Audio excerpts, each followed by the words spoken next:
touch. Well, that was skillfully done.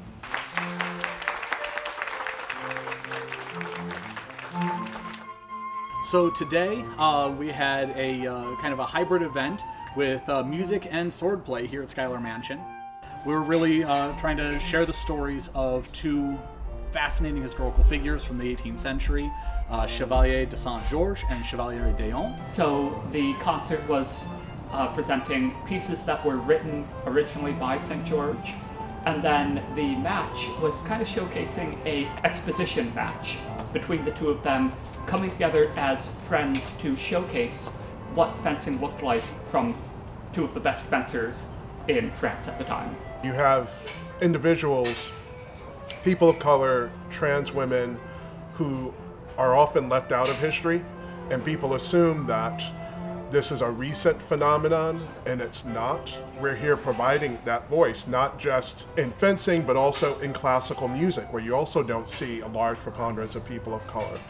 So to really give voice to the individuals who are living this experience in the 1700s makes a difference. This is an opportunity to really highlight excellence on the part of people who have been, identities who have been historically excluded from the presumed narrative. That historical context, you have the field very heavily dominated by white cis men, and for much of our recorded history, that was the standard.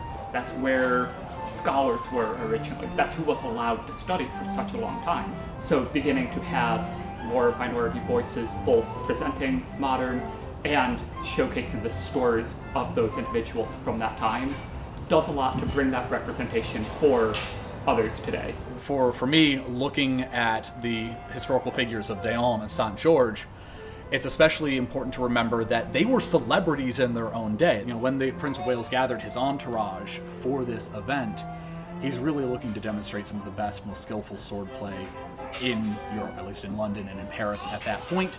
And the people that the audience gathered turned their eyes to on that day were a biracial black man and a trans woman. It was really a fascinating and amazing opportunity for us as a historic site to be able to share that story and share a local Schuyler connection, but to remind people that when we look to the past, even things that often are assumed to be the sole domain of cisgender white men, that's not necessarily everyone that you're going to find. You can find all sorts of identities and expressions throughout our whole shared history.